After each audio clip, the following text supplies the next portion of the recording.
sa katapusan 1978 John Paul II o karon latest nga Pope si Saint Francis. Daghang salamat mga kaigsunan kay niya pa po akong kauban og maayong hapon kaninyong tanan. Salamat Brad Duming sa Roman Catholic Church. Siguro ba na to isunod ang grupo gihapon sa Catholic Faith Defender. Pinagi ni Brad Shelbert Dondoyano. Brad, imong 10 minutos. Daghang salamat amigong Dani. Mayong hapon sa tanan, mayong adlaw sa Ginoo o kanatong mga Katoliko ako moingon maayong pagsaulog o paghandom sa atong pagtuo nga si Mama Mary Immaculada Concepcion. Daghang kay mga nagpista ron bro, no? Okay, katong mga patron nila Immaculate Conception. So maayong piyesta. Okay, ang akong ipaambit karon, medyo pasensya nga, medyo pislango gamay na ay magdagandagan sa ilong. Murag nalahi atong tingog ron, murag something lahi, no? Pasensya.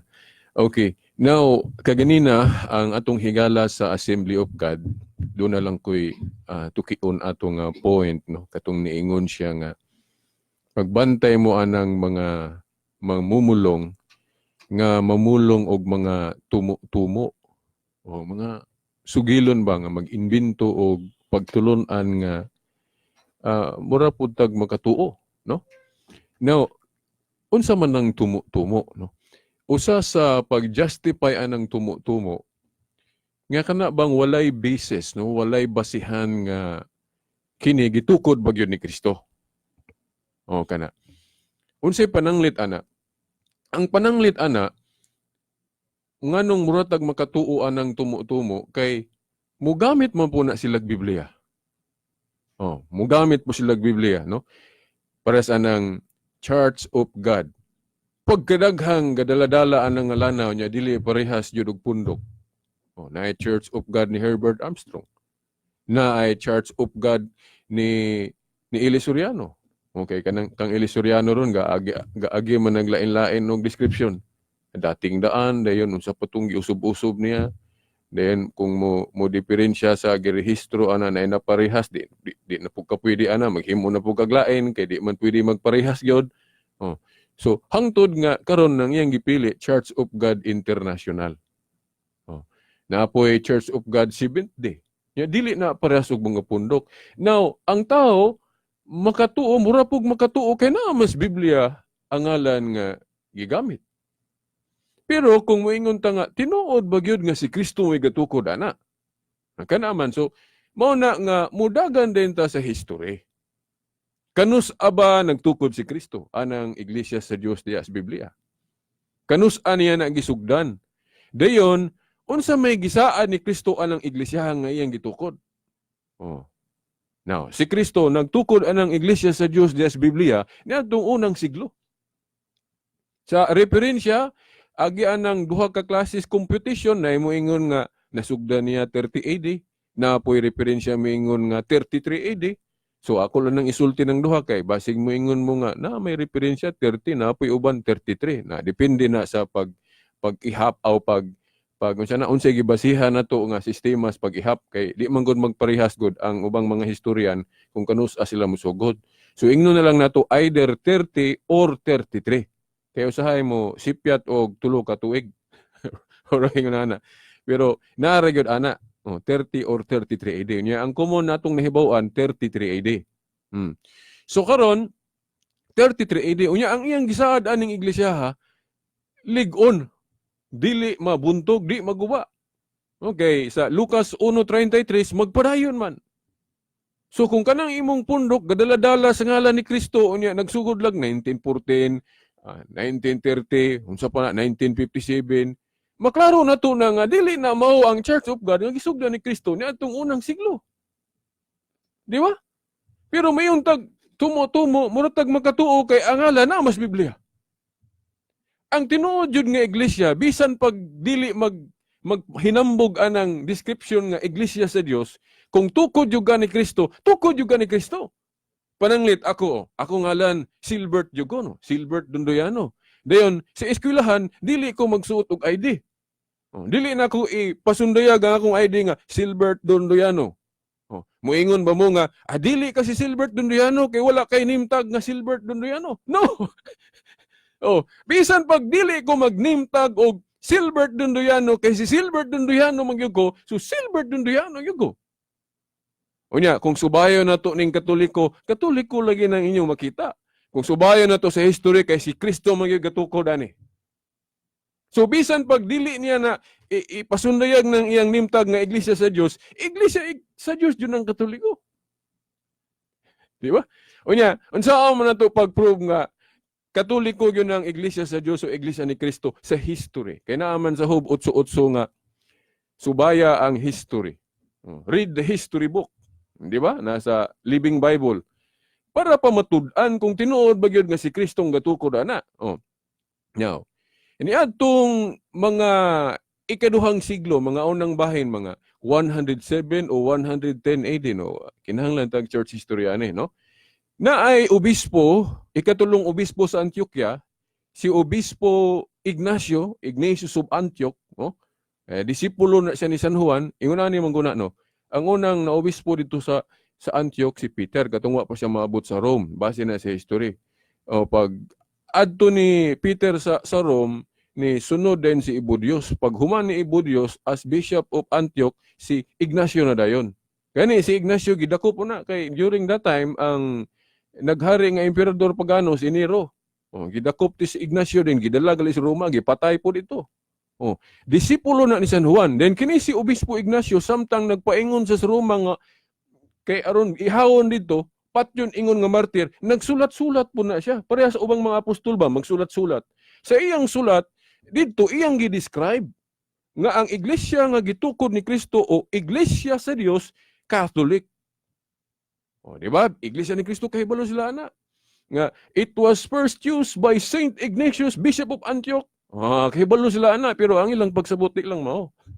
Nga tungod kuno kay si Obispo Ignacio may unang mitawag og Catholic sa iglesyang gitukod ni Kristo. Therefore si Ignacio dai kuno may gatukod sa iglesia Katolika. Wrong. No? Ngano man? Kay ang iglesia nga gitawag ni Obispo Ignacio Katoliko, ang iglesia mo po ni Kristo. Di ba?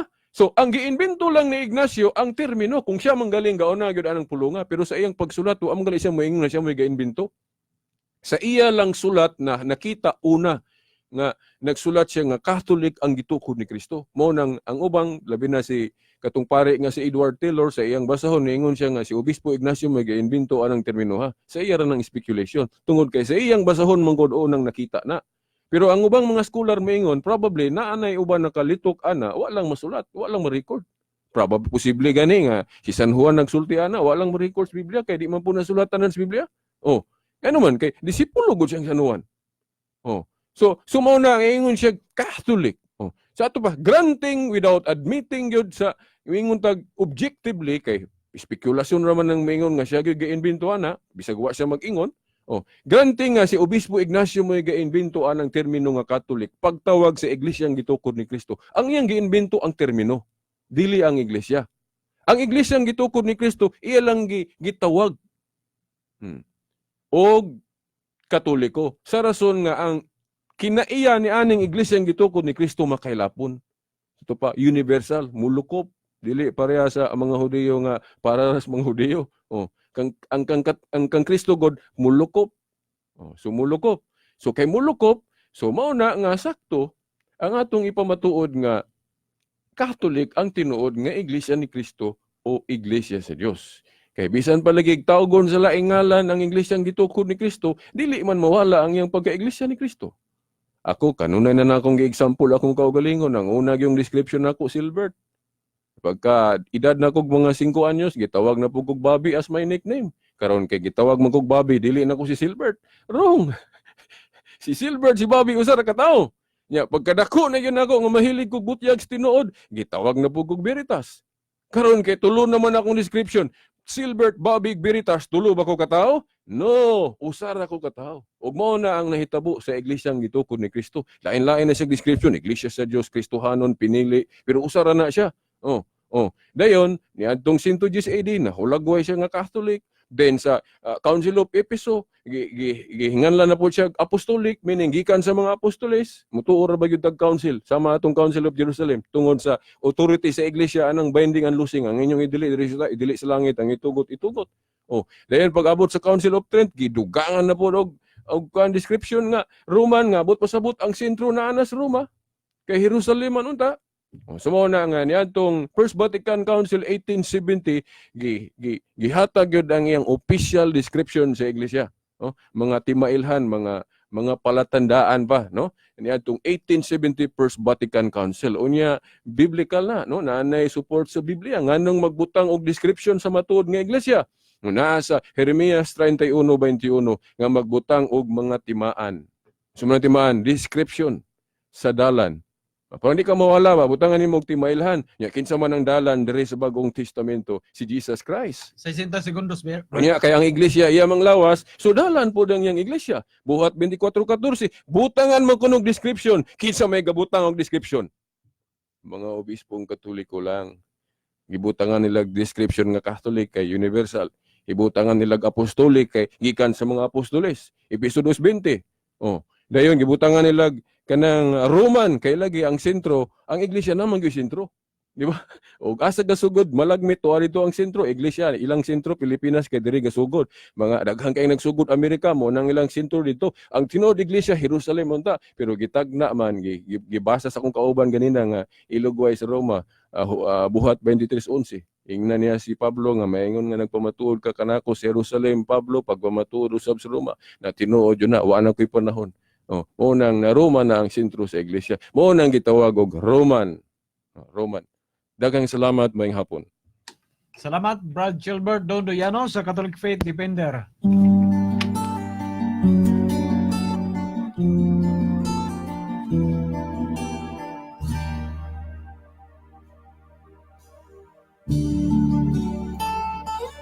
Kung nag-iisa at nanunumbay dahil sa hirap mong inataglay, kung kailangan mo ng karamay, tumawag ka at siya'y naghihintay.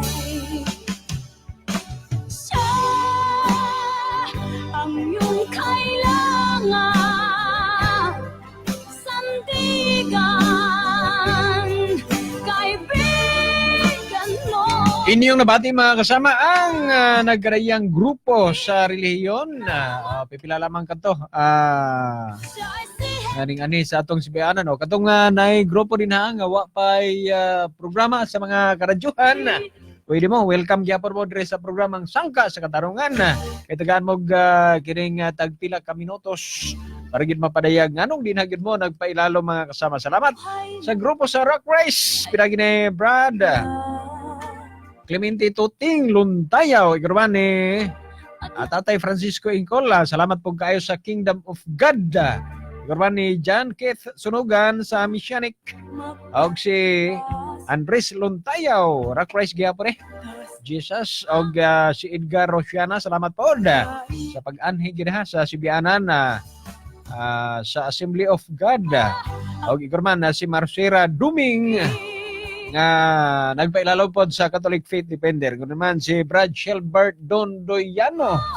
Mga kasama, salamat kay ninyo tanan ha sa mga nagpaminaw din na kamulay bahala mo timbang-timbang kung kinsa ang nag-istorya sa tinuod o kamatuoran. Kaysa ray gikutlo na ni ang balaang kasulatan, ang Biblia. Mga kasama, happy fiesta day sa mga nagpiesta pod karong adlaw. Happy fiesta Barangay Larayan o gigurman Barangay kining minaog ogmang adlaw. Hangtod na punta sa sunod gayon sa mga taknag sa mga istasyon. Sa ngalan ni kasamang Nicolay Lucinos inyong nakauban karong hapon kasamang Danny Luod Tatak RMN. 6 na pong mga istasyon ng radyo nationwide. Mahigit sa 1,000 mga news anchors, commentators at DJs nationwide. Mahigit sa 5,000 mga reporters at correspondents nationwide. Buong araw na naglilingkod